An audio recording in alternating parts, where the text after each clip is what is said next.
You are now tuned in to DameSmiff.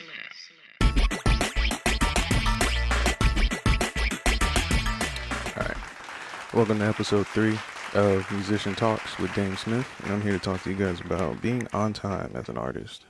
This is something many artists struggle with, and it was brought to my attention because I last seen an interview.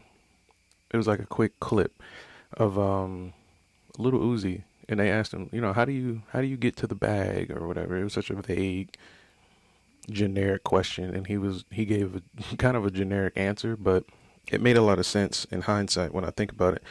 He said, the way I get to the bag is I make sure that I'm on time. I think he was talking to Fat Joe.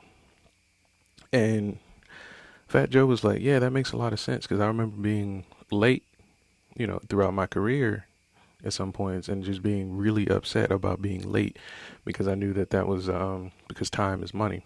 And so it makes a good point to say that when you're on time, you can get to the bag, and when you're not on time, you miss the bag, because essentially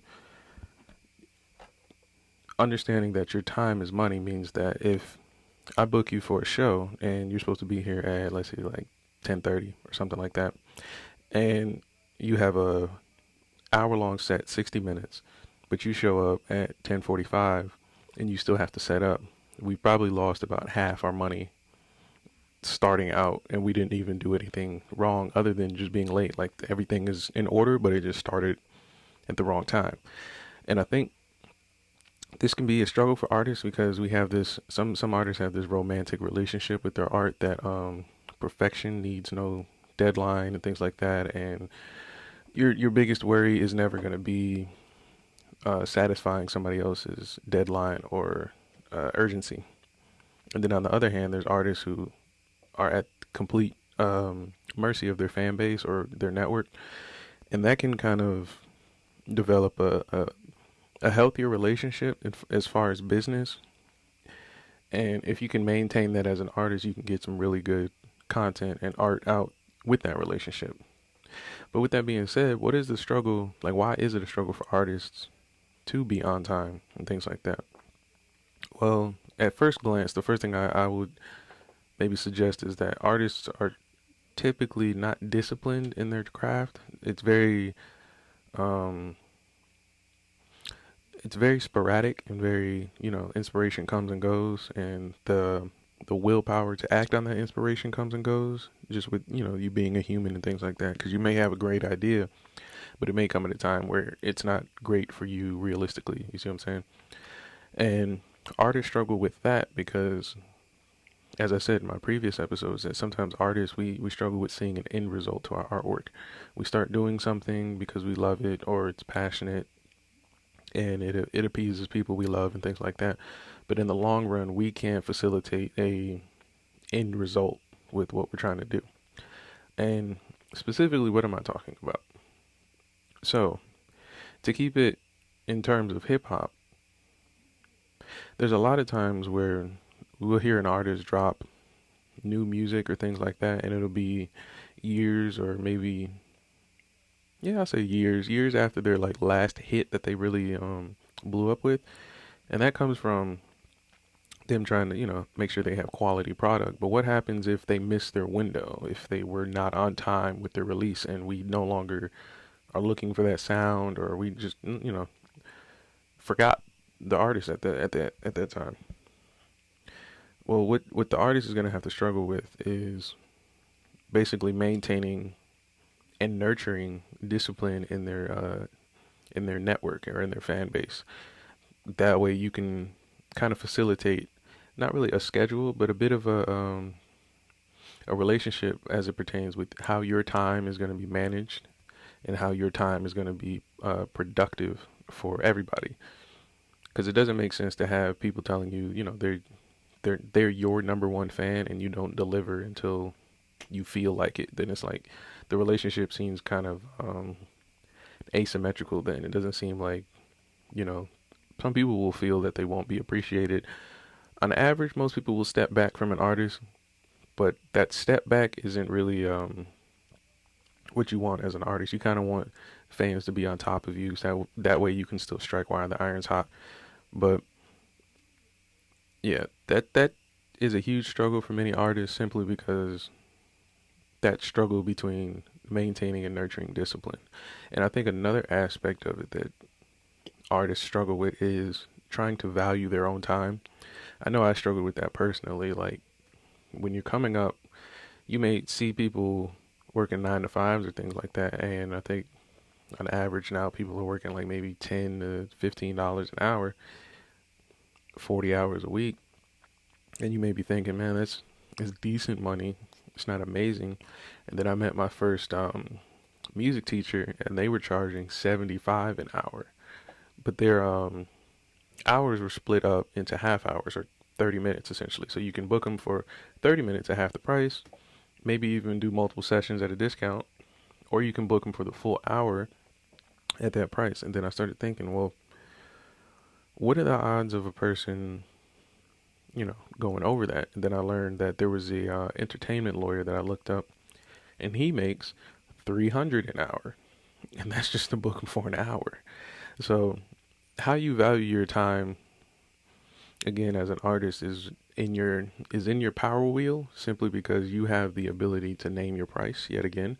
But that also, like I said, when you're thinking about nurturing and maintaining a relationship that's founded in discipline, because it's a business at the end of the day, um, that can be a bit of a struggle trying to maintain that relationship because you can outprice yourself, you can lowball yourself, but at the same time, whatever price you pick, if whatever you're giving people for your time is not of value to them, they won't commit to the transaction.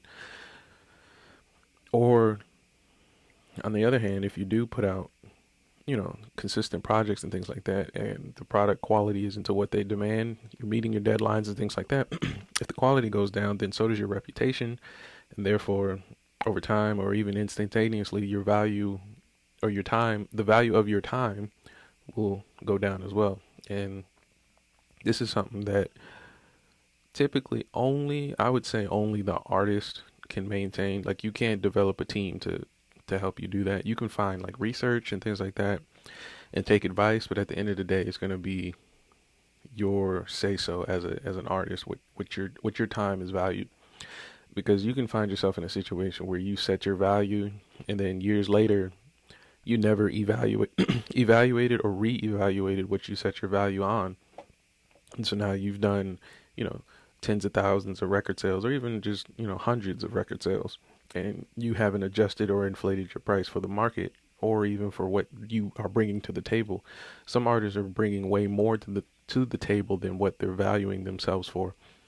But with that, that can kind of create a toxic situation where you're being overworked in a sense.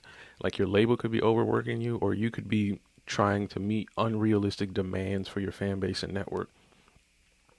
So, what are ways typically that an artist can overcome these obstacles, and what are ways that an artist can typically see these obstacles coming? So, I'll start with seeing them coming. Um, you can see it in your daily life. Like if you make plans regularly and you don't meet them, that's a good flag to note. Another flag to note is if you're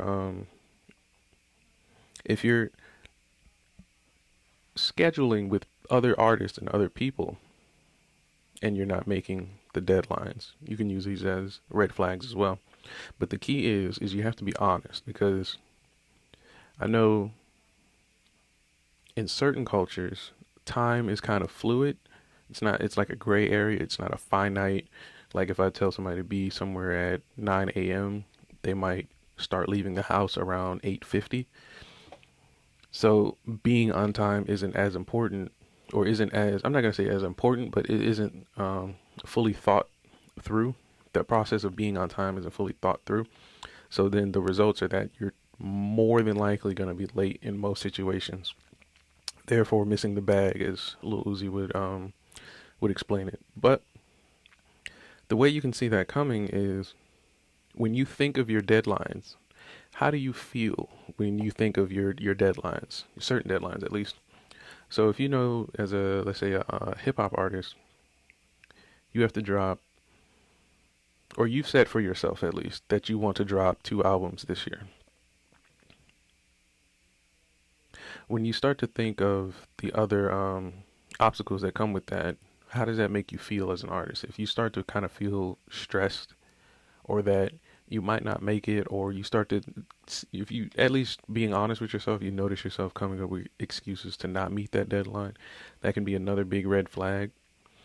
Um, and another way some artists may feel is that, yeah, the deadline is important, but if I don't hit it, it doesn't matter. Will it matter? And things like that. But I think that's not a healthy way to approach a deadline as far as it goes with publishing and trying to make a career out of music. Because without respect to certain deadlines, you won't be setting a good example for those around you when it comes to things that need a deadline at the end of the day. It'll become kind of, deadlines will kind of become in the back burner conversation, and you don't necessarily want that with your team, and you don't want to enable that yourself. Like, you don't want to be the source of that either. So what are some ways that artists can overcome these things? Well, the obvious one, if you're just showing up to stuff late, is to leave earlier. But that's not really advice. It's more of the solution, but it's not how to get to that solution. So as an artist, I would say, similar to like martial arts or exercising or even a sport or things like that, you should kind of view your craft as a muscle. So when it is time to be called upon, the preparation process is either shorter or at least that much easier for you. So if you do have a deadline to maybe, like as a piano player, you need to accompany somebody for their piece, for their show, but you need to catch up and practice and things like that. They give you enough time. But as far as sight reading, as far as um, muscular dexterity and things like that, if you've been practicing and making sure you've done your due diligence as an individual, that preparation for that particular gig would be that much easier. So then all you have to focus on, at least in the majority piece, is making sure you have your part of the job complete and making sure you meet the deadline, versus having to learn a craft or even hone a craft to meet the standards of the new gig. Now let's take it out of music. What's a good example for an artist that isn't so heavily music related that typically trips up artists? A big one is showing up to perhaps like gigs on time. A big one with that one is artists typically have a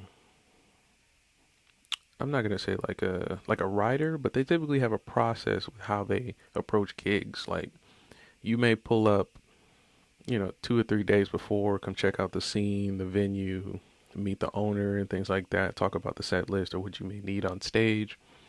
Um, Other artists, they may show up the day of, but maybe hours before, and have this conversation with the owner or whoever else. And then you have artists that let someone else handle this.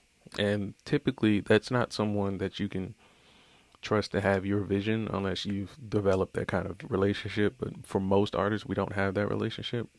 We think we do, but we don't. So typically, if you know your gig is an hour away, you need equipment, and you have, a certain number of people have to be in position before, let's say, mic check, then understanding that takes a process, and then planning that process out to where you can at least have windows or time windows, or at least positions and roles that people can play, so that way you can function more efficiently as a unit. That can appease a lot of time, because you can understand when to start that process to when it ends, and you can understand where and when you need to work on that process to be more efficient. So I'll give you an example. You have a show. It's an hour away. You got equipment, like I said, and you got people that need to be in position.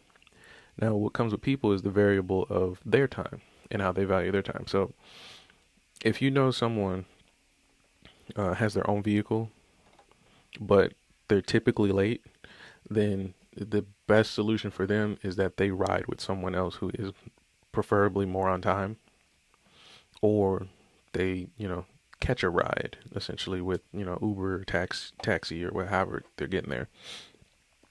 And that would appease just that one issue, but you can come in so many variables of issues where, like, if you're pulling up to a venue and you have a specific van that's carrying your equipment and that van catches a flat, what's your backup for meeting that gig on time and making sure your equipment and your ride is obviously safe and back in working order? For some bands, luckily, if they're in a good position, they have a backup van or a backup, set of an instrument. Like if you lose a snare head on your drum set, you have backups just waiting just for an instance like that. Um, so it's part of, again, in my first episode about artists being more hands-on with their artistry and understanding that it's more of a process with an end to meet than just, creating art and then reactively expecting some kind of compensation for that. It's better as an artist to think, I'm going to set all my pins up and then knock them down, than think, luck is going to be on my side tonight and try to make the best of a terrible gig. But again, it all comes down to time and making sure you're setting yourself up to win. And the way I think this is going to affect people in the future, as far as like seeing how technology and things like that works, I think those who are going to have a catalog that they can kind of manipulate here and there, meaning like if I have a hard drive full of music, I can at least pull from various parts of my catalog to appease the various gaps and deadlines where there's just silence and no art coming out or no products and things like that. And that's going to be more beneficial because of how quickly we can upload things on clouds and things like that, or just have things waiting to be released in a scheduled manner. But that would only appease the product aspect of being an artist. The other aspect of it is just physically being on time. And that means like making sure bills are paid, making sure employees and contractors and things like that, artists and producers, they're being paid and things like that. All these things are just um, all these things are restrained by time. Whereas if you're working on an album but you didn't pay your producer in time, he might not give you the files, or he might just simply sue you, which would jam up the whole process of releasing an album and credits and things like that. You can have a situation where you're not paying your studio on time, like you're backed up in your studio debt. They can withhold your records and things like that, depending on what you've got your relationship is going on with them. But for your fans, on the other hand, too, being physically on time for them means that you're gonna deliver not only quality, like let's say you do miss a deadline, but you are the one that steps up and admits to the fault and takes responsibility for it.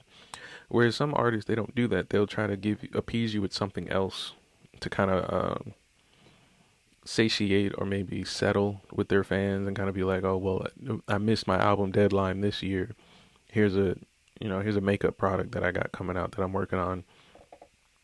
In a sense, that's still a good step to take because you're taking initiative and fans want to see you take initiative as an artist. And then on the other hand, you don't want to let that happen too often. You still want to be on, again, your reputation is at risk. So you don't want to have a situation where people aren't expecting anything from you anymore, and when it does come, they're not even batting an eye at it because when's the next time we're going to see you? And I typically see this with a lot of, at least in hip hop, our older artists, where they take a step back from creating to kind of just live life, experience the world and things like that. But what happens is when we do need to see them, meaning like they're called upon as an artist, they either can't deliver or don't deliver what we expect of them because their creative muscle has atrophied, or they missed their deadline or their window as far as being present for the industry, being present for their fan base and things like that. So it's something to really think about as an artist. And For me, I haven't gotten to the point to where I'm dealing with hundreds and hundreds of people that are, waiting on my music and things like that. But it is always interesting to see how different artists handle their fan base and how they handle deadlines and handle valuing their time. And it's something to pay attention to. I think the best way you can get different perspectives is to look at maybe different groups in the music industry. Very different groups have their, I'm not going to say roles, but people play their positions kind of. Whereas a singular artist kind of either is a man of different many hats, or he doesn't, he isn't very hands on. I don't ever see like kind of a gray area because that can kind of muddy up the legalities of your situation, whereas you don't know what roles people are really playing in your business. But typically in groups, you'll see the guy who's the quarterback and the person who's gonna be kind of like the reputation manager. That's not a position, but more of a like I said, like a role that they play. Like to see, I'll use the Migos for example. Like to see Quavo at the front puts you in the mindset that he's the front man of the business, but they have an entire system that they're working with that allows them to be that empowers them to be successful. Whereas you can look at like Offset and Takeoff and viewing how they're positioned in the group, they're kind of maintaining the image that surrounds what they call the Migos that makes them all a unit. So whereas they make Quavo the front man, the other two members, their role is to kind of unify the three of them. And the way that happens is when you learn their story, you learn that they're actually related and things like that. So whenever you see them, seeing them together will maintain that image that they are indeed family. Whereas if they started moving, because we did see it for a little bit, where if they start moving solo, it kind of not dampens the image, but it changes. It changes a little bit. It becomes kind of divided, kind of polarizing, but it's not necessarily a bad thing. It's just that you took what was essentially a unit and you broke it into pieces. It'd be like taking the parts of a car off for junk or something like that. It doesn't mean that, there's no value in these pieces. It's just they all have different uses and things like that, or different benefits to different people. But that's essentially how I view time as an artist. It has changed over time. I've noticed for myself personally, being on time was always big to me, but it was something I still struggled with. It was understanding that the big part for me personally was that I needed to work on my processes to be on time. Like I knew, leave early to get to a gig, but to leave early, let's say for example, to leave early for a gig, but still have to get gas and to eat and things like that wouldn't really make the process any more efficient than leaving early and going straight to the gig. You see what I'm saying? So I was just learning little things about that as an artist. And I think that's it for me today. This one's going to be a bit of a short one because I'm trying to test and see with the first few weeks about how I'm going to do the structure with how long the videos are going to be. So if you prefer shorter videos, leave a comment below. If you like the longer conversations where the longer videos, I did a bit of mapping out on what I wanted to talk about. But again, I'm still kind of building while I fly at the end of the day. So if you like the shorter videos, let me know. If you prefer the longer videos, let me know. And be sure to like, subscribe, and follow. And I'll be here every day except for Wednesdays at 9 a.m. to 11. And I will be doing them live on Facebook first. And then I'll be editing them and then uploading them to YouTube typically the same day. And just keep an eye on that. So you can follow me on Facebook to join the conversation live, or you can just follow me on YouTube and just see the edited footage and leave a comment, share, subscribe, and all that stuff too. So yeah, this is Musician Talks episode 3 with DameSmiff. Thanks for watching, and that's it, everybody.